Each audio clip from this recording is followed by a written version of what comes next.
Suppose you buy a shopping mall that appears almost full. The parking lot has cars. Most of the storefronts are open. Rent is arriving from dozens of tenants. Then one department store closes. At first, the loss may not look catastrophic. That enormous store was paying far less per square foot than the small shops around it. But its departure removes one of the main reasons people cross the parking lot. Customer traffic falls, sales weaken, and clauses inside other leases may now allow smaller tenants to reduce their rent, delay opening, or leave altogether. The tenant paying some of the cheapest rent in the building may have been holding the entire income system together. That is the strange economics of owning a shopping mall. You are not simply buying walls and stores. You are buying a network designed to move people past places where they might spend money. The concrete is only the hardware. Human traffic is the product. And once that traffic disappears, a building that once produced millions of dollars can become an enormous machine that consumes cash while standing almost empty. Before buying a mall, the first question is not how large it is. It is why people come there. A strong property may sit near growing, wealthy communities, have easy road access, little direct competition, and tenants that customers cannot easily replace online. A weak property may look similar from the air, but serve a shrinking populace. One can attract institutional investors and long-term financing. The other can sell for less than the cost of replacing its roof and parking lot. A low purchase price is therefore not automatically a bargain. It may be a warning. An older mall can arrive with leaking roofs, aging electrical equipment, worn elevators, damaged pavement, and heating, ventilation, and air conditioning systems built to serve more than 1 million square feet. The previous owner may have delayed maintenance to preserve short-term cash. The buyer receives the building, but also every repair that has been waiting behind the walls. The ownership map can be complicated too. A department store may lease its space from the mall owner, own its building separately, own the land beneath it, or control part of the parking area. Reciprocal agreements can govern access roads, maintenance, signs, utilities, operating hours, and future construction. So buying the central mall does not always mean controlling every large box attached to it. A buyer can own the corridors and hundreds of small stores, while lacking full control over the empty anchor that determines whether the rest of the property can be redeveloped. Then comes the financing. Many large shopping centers are held by public real estate investment trusts. Under United States tax rules, a qualifying real estate investment trust generally must distribute at least 90% of its taxable income, calculated under the relevant rules, to shareholders. This structure allows ordinary investors to own small pieces of large property portfolios and gives mall companies access to public capital.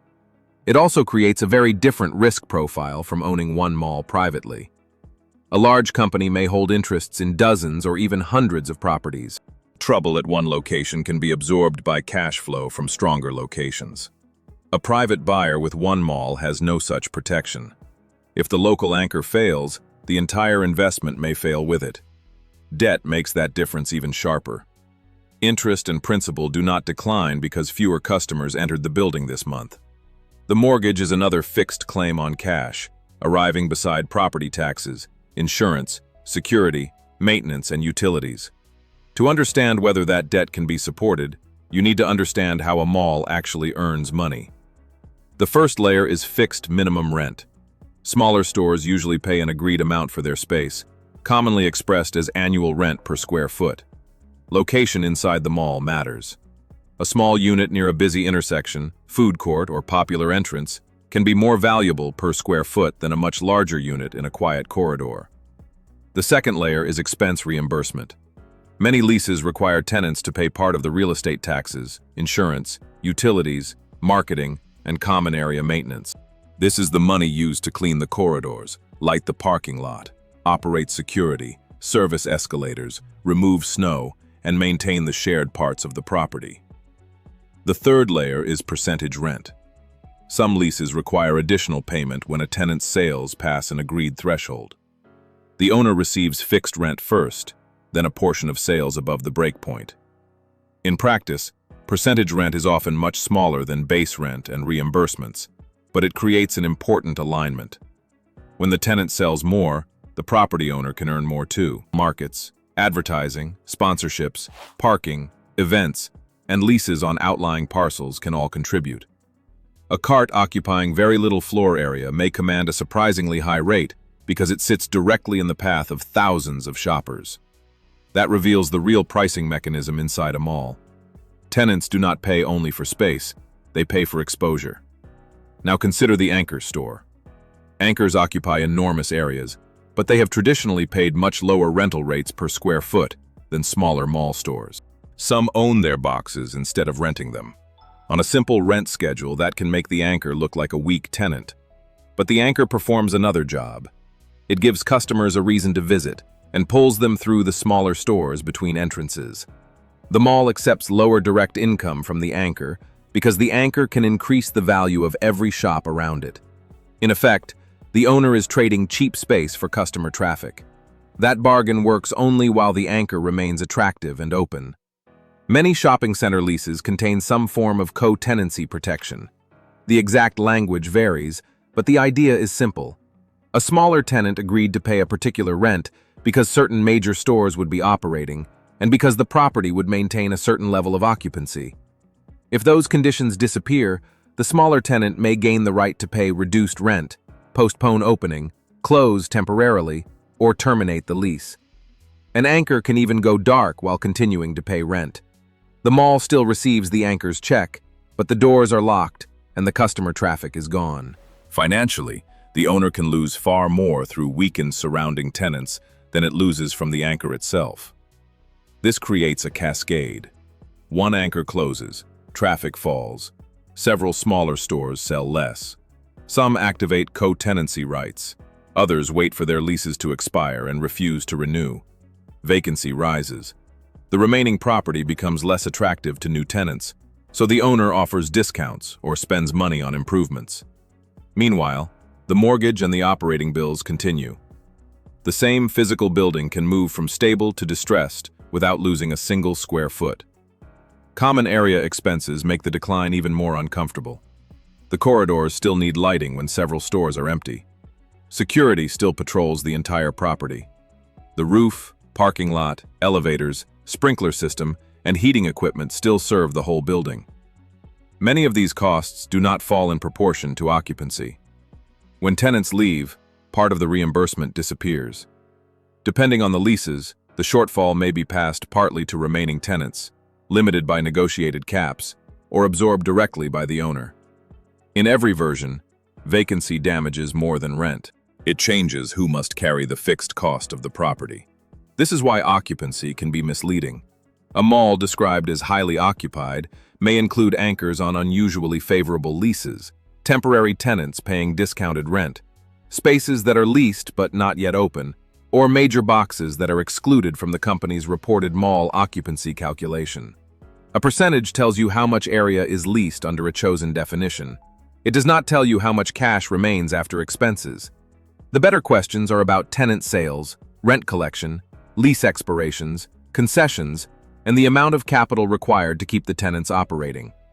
A nearly full mall can be financially weak. A smaller mall with the right tenants can be strong. Design matters because it influences those tenant sales. Mall corridors are not neutral hallways. Entrances, escalators, food courts, seating, signs, and anchor placement direct movement.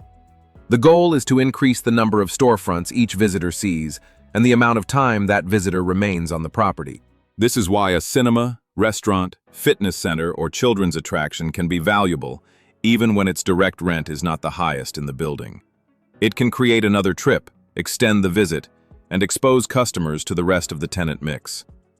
The landlord is constantly balancing two forms of value: the rent a tenant pays directly, and the traffic that tenant creates for everyone else. Rolling Acres Mall in Akron, Ohio, shows what happens when that system reverses. The property opened in August of 1975 with Sears and roughly 20 other stores.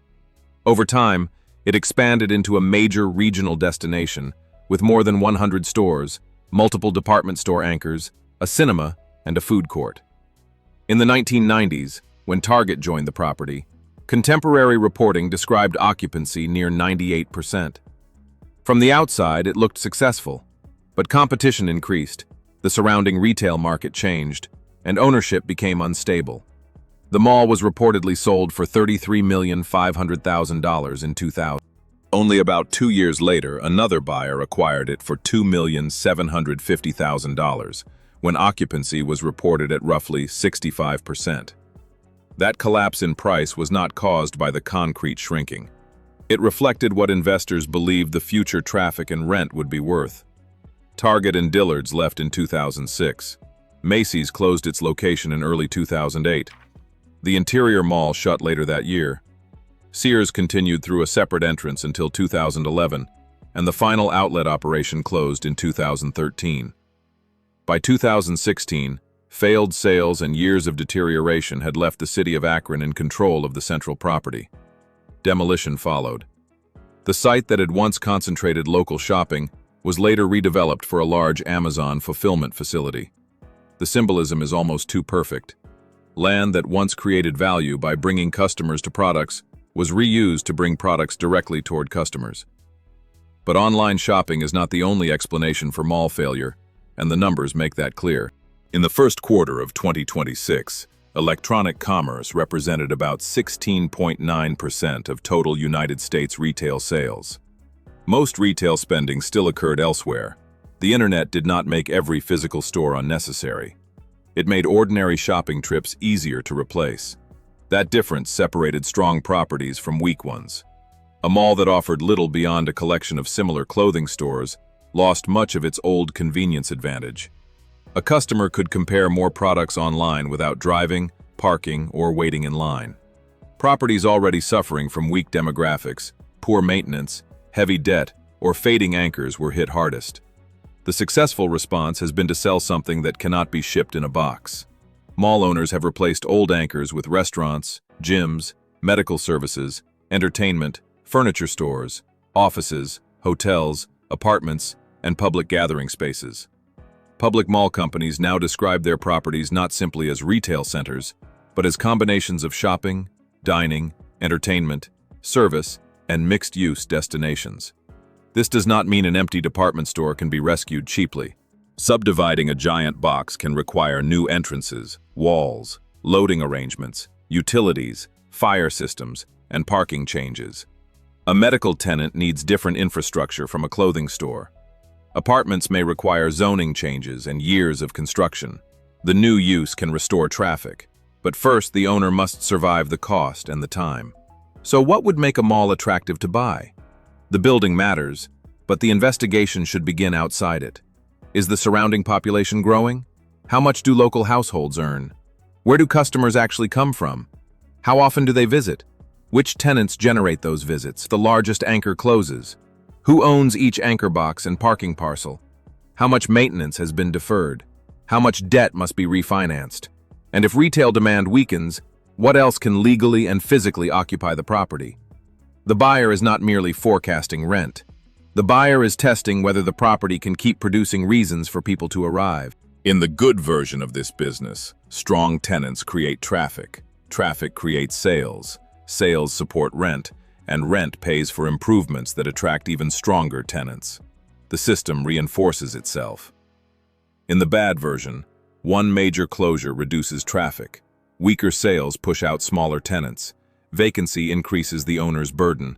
Deferred maintenance makes the property less attractive, and falling income makes new investment harder.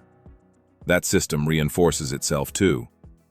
The two outcomes can exist in buildings that once looked almost identical. That is why owning a shopping mall is not a passive rent collection business.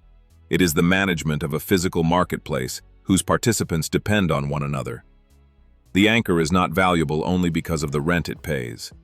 The small store is not valuable only because of the area it occupies. The corridor is not valuable only because it connects two doors.